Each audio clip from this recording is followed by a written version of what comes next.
Powered by the Montana Television Network.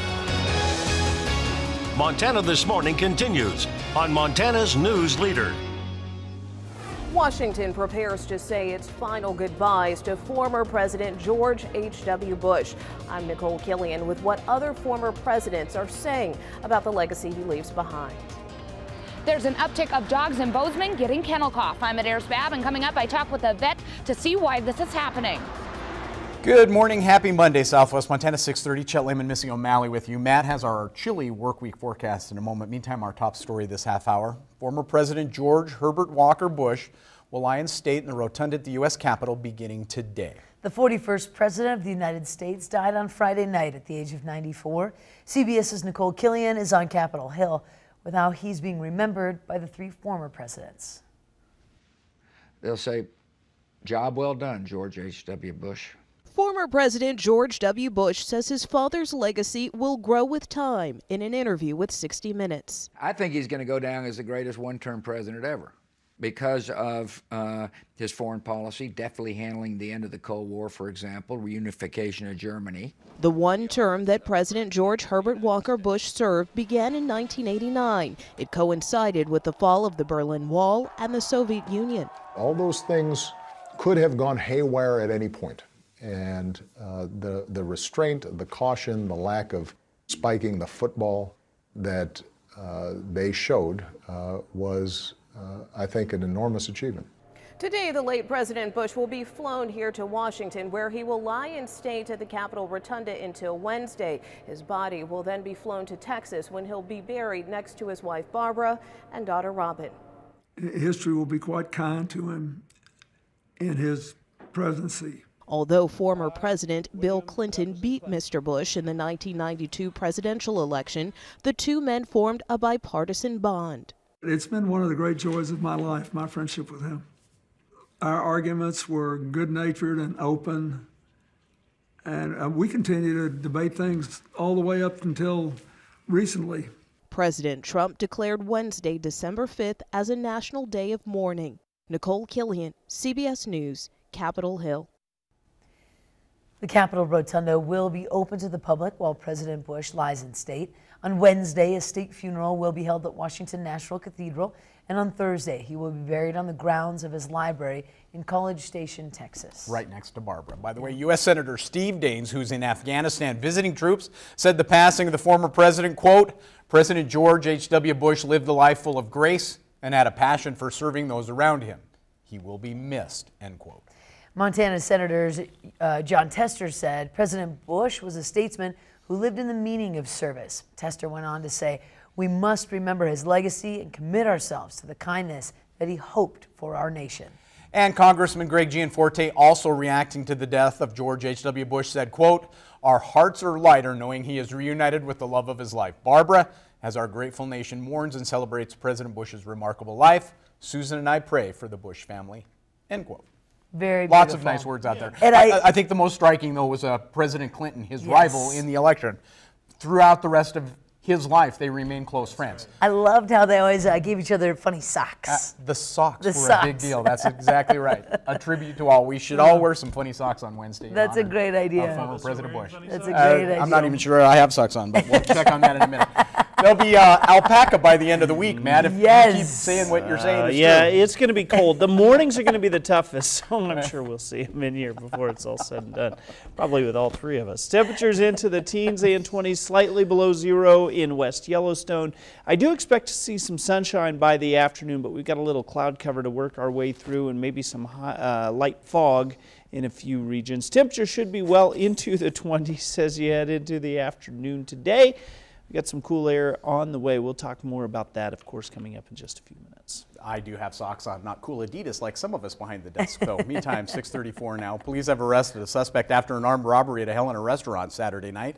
911 center received a call just after 10:45 that Taco John's on North Montana Avenue had been robbed at gunpoint. Authorities say the suspect came in, demanded money, and forced the employees into a walk-in cooler. A few minutes after the call, an officer found someone matching the suspect's description about a block away from the restaurant. Police say they took him into custody, recovered money and a weapon. Authorities identified the suspect as 43-year-old Rudy Lopez of Helena. He's charged with robbery, aggravated kidnapping, assault with a weapon, and a probation violation. And the Helena woman who died after being hit by a car on Friday night has now been identified. 77-year-old Dixie Hargreaves was hit by a car just before 8 o'clock at the intersection of MCHUU and Roadrunner Avenue. Now, Hargreaves was taken to St. Peter's Hospital, where she later died. The intersection was closed for about 2 hours after the crash. Police say the driver was a 37-year-old woman from Helena. No citations have been issued at this time. Police say the investigation is ongoing. Also, a 6-year-old from Missoula has died of complications from flu, pneumonia, and asthma. The family of Allison Eagle, a speaker, is in mourning after the loss of their daughter, a kindergartner at Russell Elementary School in Missoula. Her mother, Crystal White Shields, tells MTN News her daughter was beautiful, happy, and so full of life. She added, quote, "We are so devastated that the flu took our baby away from us," end quote. Now, a GoFundMe page states Allison passed away on Friday while under the care of Community Medical Hospital in Missoula. And Bozeman is continuing to look for its next affordable housing manager. Back in September, the former affordable housing manager, Matthew Madsen, left the position. And since then, the city has been looking for a candidate. The city has not closed the search yet, and the application is still available on their website. Director of Community Development, Marty Madsen, says he wishes the position would have been filled by now, but the search will take time. We've had some good applicants. We're really we're trying to generate as much interest as we can. We're looking for some really pretty specialized skill sets and competing with every other community in the country that's dealing with affordable housing, you know, is in our same situation. So Madsen says that the job posting is scheduled to close near the holidays, and the city hopes to bring someone on by February. We'll continue to follow progress on that story. Certainly. Meantime, 636, an interesting story as well. Reports of kennel cough are soaring for dog owners here in the Gallatin Valley. MTN's Medeiros Babb talked with the local vet to find out how dogs are getting the disease and what pet owners can do to prevent it. In the past month, Sue Geske says that the Double Diamond Vets Hospital has seen 20 to 30 dogs with kennel cough. She says common signs of the respiratory disease is a cough, a runny nose, or a slight fever. Most of them, it's a pretty minor condition, but it's annoying, so because they're coughing, but it is minor, it's not a fatal thing. Geske believes the reason for the uptick in kennel cough reports is a result of the disease being highly contagious. Most dogs are going with their owners to dog parks. They are doing nose-to-nose interactions, mouth-to-mouth. They're coughing on each other, or they're playing with each other, and they are transmitting, in many cases, a bacterium or even a virus that might be the cause of coughing. Geske says if the coughing gets to the point where the dog is puking, a vet should be contacted, but typically dogs will be able to recover by lots of rest. She advises owners to try and stay away from dog parks while their dog is sick. And so it's hard to completely isolate your own dog, but at least in the active coughing period, it's nice to not pass it on to your friends' dogs. And so that would be what I would suggest. Geske says to prevent your dog from getting the disease, it would be a good idea to stay away from dog parks and instead go for a walk. In Bozeman, Medeiros Babb, MTN News. There are kennel cough vaccines offered for dogs at the veterinarians. In other news this morning, there are many ways to raise cattle as there are ranches. In this week's Under the Big Sky preview, Zachary Jones of Yellowstone Grass-Fed Beef and 2 Dot Land and Livestock shares his thoughts on ranch management and the future of the cattle industry. Under the Big Sky is sponsored by Rocky Mountain Vein Clinic and Markovich Real Estate. I was at a restaurant in Lawrence, Kansas. One of the specials was a Kansas City strip. I asked if it was grass-fed or grain-fed. The server said, I'm actually not sure. And I said, no problem. I'm hanging out for a while, you know, just when you get a chance, ask. I'd appreciate that. This guy sitting next to me, he's like, grass-fed beef is nothing but a huge marketing ploy. Grain-fed beef is way better. Like, whoa. I explained that we have a local artisanal grass-fed beef company. We have for 10 years, and I've managed ranches, you know, in Florida and Montana and South Dakota and Hawaii and New Zealand. And it's not that I know everything, but I'm pretty informed on the topic. He was like, I think I came on a little strong.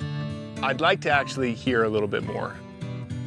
I started with something that's pretty much unarguable. Cattle, or large ruminant animals, have evolved in this world to eat grass. And not just grass, forbs and legumes and trees and brush and scrub and you name it. That's what they're meant to eat. Grain-fed beef in a feedlot situation, they may only be eating maybe 5 different plants. On Two Dot Land Livestock here, we probably have 250 to 300 different species. The diversity of plants that these animals are eating creates a more diverse mineral and nutrient profile in the meat, and therefore healthier for you too.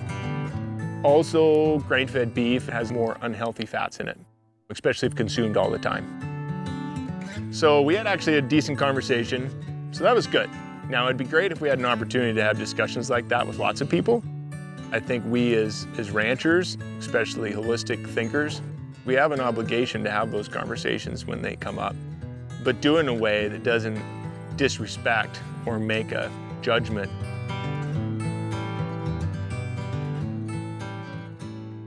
Now, as always, you can watch all our current Under the Big Sky stories online at underthebigsky.com. Always something cool in there. Absolutely. No Special doubt. half-hour version of Under the Big Sky coming up over the holidays. There you go. Yeah. It is time for a quick break. Coming up in just a moment, in a short 2-year span, 14,000 children have gone to the ER or died after being injured or having fatal injuries with accidents involving furniture and TVs. Up next, CBS has a very special look at these cases and what's being done to stop them. Let's head to New York, see what's coming up at 7 o'clock on CBS This Morning right now. Coming up, remembering President George H.W. Bush. We're in Houston and Washington with a look back at his life and politics. We'll also hear from retired General Colin Powell and Bob Schieffer on the legacy of our nation's 41st leader. Coming up on CBS This Morning.